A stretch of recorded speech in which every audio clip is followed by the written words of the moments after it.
সওদাগর টাইটেলটা কে দিয়েছে? আমার দাদা জুমন সওদাগর, ওখান থেকে এসেছে মিশা সওদাগর। যদি মিশাটা তো যদি তোমার জি আন্টির সাথে মিল রেখে মিতার মি আর আমার শাহিদের রেখে ওখান থেকে মিশা আর সওদাগরটা হচ্ছে।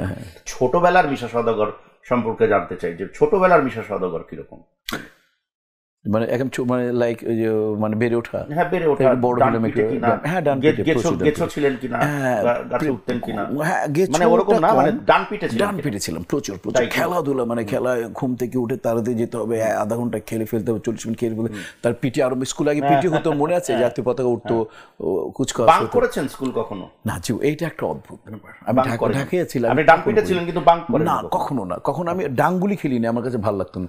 তারপর ওই সময় ছোটবেলায় আমাদের যে সিগারেট ছিল না, স্টার সিগারেট কি যে সিগারেট ছিল, ওগুলোকে না দিয়ে মানুষ করতো, ওই কাঠি দিয়ে খেলতো, ওটাও আমি করিনি। আমি ফুটবল খেলা দেখা, তারপর হচ্ছে ক্রিকেট খেলা দেখা, তারপর হকির সাথে জড়িত ছিলাম। না না, হকি খেলতাম, ফুটবল খেলতাম, ফুটবল খেলতাম, হ্যান্ডবল ফার্স্ট ডিভিশনের প্লেয়ার আমি। হ্যাঁ অবশ্যই। তো স্পোর্টসম্যান, আপাতমস্তক আপনি ফুলি স্পোর্টসম্যান। তারপরে ক্যারাটে করেছে ওস্তাদ জাহাঙ্গীর। অভিনয়ের প্রতি ভালোবাসাটা স্পোর্টসম্যান থেকে অভিনেতা কি করে? মানে আমরা ঢাকায় তো আমরা খুব আমোদি হই, ফিল্ম আমাদের বাসায়, আমার আব্বা গান গেতেন, আমার ভাই বাড়ির মজুমদারের খুব প্রিয় ছাত্র, আমার বড় ভাই বিমিউজ করা, মানে বাপু মজুমদার যখন প্রথম এটা মিউজ আরম্ভ, স্বাধীনতার পরে একটি স্কুল ওই কলেজ হয়, সেটা আমার ভাইয়া ফার্স্ট স্টুডেন্ট, আমার বড় ভাই।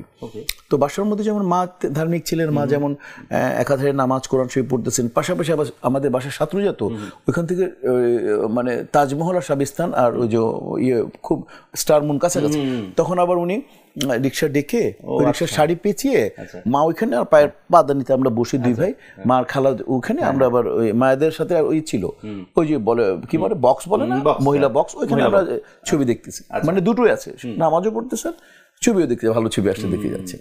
তো ওই ছবি দেখতে দেখতে দেখতে থাকার থেকে কি মানে আসলে ভালো দর্শক, এখনো ভালো দর্শক ছিলাম। তো পরে 86 এর যে ট্যালেন্ট হান্ট হয়, ওই 86 এর সরকার সন্ধানে, হ্যাঁ ইনফরমেশন মিনিস্ট্রি যেটা করে, যেটা থেকে মান্না এসছে দ্বিতীয় আপু, ওটা 84 এর ব্যাচ, আমি অমিত হাসান আর শাহিন আলম হচ্ছে 86 এর ব্যাচ, থার্ড ব্যাচ, আমরা সেকেন্ড ব্যাচ, 84 ব্যাচ। আচ্ছা, তারপর ওইখান থেকে বললো নায়ক হিসাবে ইন্টারভিউ দিলাম, ফাইনালি টিকে গিয়েছিলাম ওইটা আর কি। তো তারপর তো বললাম তো প্রথম দুটো ছবি করলাম।